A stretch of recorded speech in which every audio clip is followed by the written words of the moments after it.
Hello friends, welcome back to my channel. আমি রূপা তোমাদের সামনে চলে আসলাম আবারও একটি নতুন ভিডিও নিয়ে। মনটা কিন্তু খুবই খারাপ, খুবই চিন্তার মধ্যে রয়েছি। মেয়েটার শরীর খারাপ, আর সারা বিশ্ব জুড়ে কিন্তু এখন জানোই তোমরা যে কী চলছে। যেটাই চলছে সেটা কিন্তু একটা মর্মান্তিক ঘটনা। এটার কিন্তু একটা যে প্রতিবাদ উঠেছে, এই প্রতিবাদের কিন্তু বিচারটা সবারই চাওয়ার দরকার। যারা বেরাতে পারে না তারাও কিন্তু আজ রাস্তায় নেমে প্রতিবাদ করছে, এর বিচার চাইছে। যে এই অপরাধ করেছে আর যারা জড়িত আছে তাদের যেন কঠিন থেকে কঠিনতম একটা শাস্তি হয়, এটাই ঠাকুরের কাছে প্রে করি। আজ আমি করব ধাবা স্টাইল পালাক ছোলে।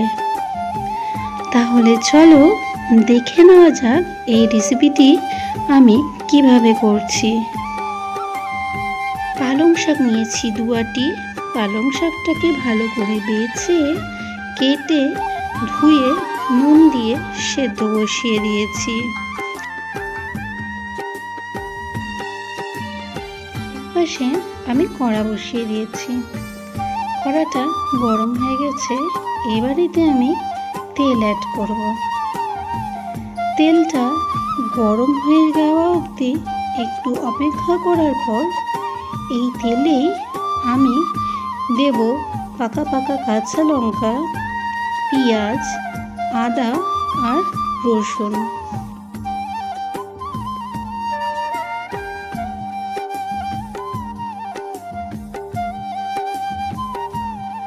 আদা, রসুন, পেঁয়াজ, কাঁচা লঙ্কা দেওয়ার আগে তেলে কিন্তু আপনারা চাইলে একটু গোটা জিরেও ফোড়ন দিয়ে নিতে পারেন। এখানে কিন্তু আমি সরু সরু করে কুচিয়ে কুচিয়ে পেঁয়াজটা কাটিনি। এখানে আমি সব গোটাই ফালা করে করে কেটে নিয়েছি, কারণ এটা পেস্ট করা হবে। আর গ্যাসের আঁচটা কমিয়ে পেঁয়াজটাকে হালকাভাবে নেড়ে নিতে হবে। বাচ্চান ধাবায় এই পালাক ছোলেটা খেয়েছিলাম, অসাধারণ লেগেছে। তখন চিন্তা করেছিলাম এটা একদিন আমি বাড়িতে ট্রাই করব। সেই জন্য আজকে ভাবলাম রেসিপিটা বাড়িতেই করি।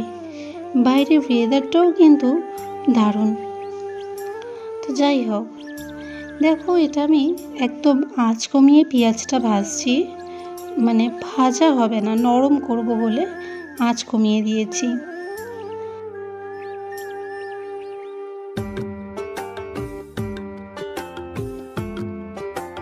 আদা, রসুন, পেঁয়াজ, কাঁচা লঙ্কা এখানে কিন্তু রেডি হয়ে গেছে। এবার এটা আমি মিক্সার জারে দিয়ে তার সাথে সেদ্ধ করা পালং শাকটাও দিয়ে ভালো করে মিক্সি করে নেব। সম্পূর্ণটা এই প্রসেসে করবেন, দেখবেন খেতে কিন্তু দারুণ লাগবে। পালং শাকটা দেখুন ভালোভাবে সেদ্ধ হয়ে গেছে। এই পালং শাকটা আমি এবার এই জল থেকে তুলে নেব।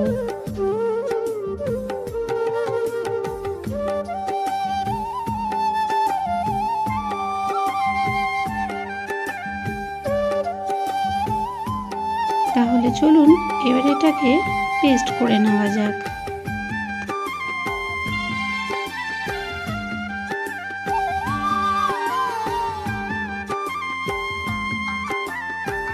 পেঁয়াজ ভাজার তেলে আরও কিছুটা তেল আমি অ্যাড করে দিলাম। এবার তেলটা গরম হয়ে গেলে এতে আমি অ্যাড করব গোটা জিরে। গোটা জিরে দেওয়ার পর এখানে আমি অ্যাড করে দেব ছোলা, কাবলি ছোলা।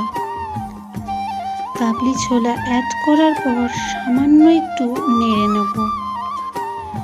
সামান্য একটু নেড়ে নেওয়ার পর গ্যাসের আঁচটা কমিয়ে দিয়ে এতে আমি অ্যাড করব পরিমাণ মতো হলুদ, পরিমাণ মতো জিরের গুঁড়ো, পরিমাণ মতো লঙ্কার গুঁড়ো, পরিমাণ মতো নুন। তার মাঝে কিন্তু আবারও একবার বলি, গ্যাসের আঁচটা কিন্তু একদম মিডিয়াম করে দেবেন, নাহলে মশলাগুলো কিন্তু পুড়ে যাবে। এবার পেস্ট করা পালং শাক, পেঁয়াজ, কাঁচা লঙ্কা, আদা, রসুনটা ঢেলে দেব। ঢেলে ছোলাটার সাথে ভালো করে নাড়তে থাকবো।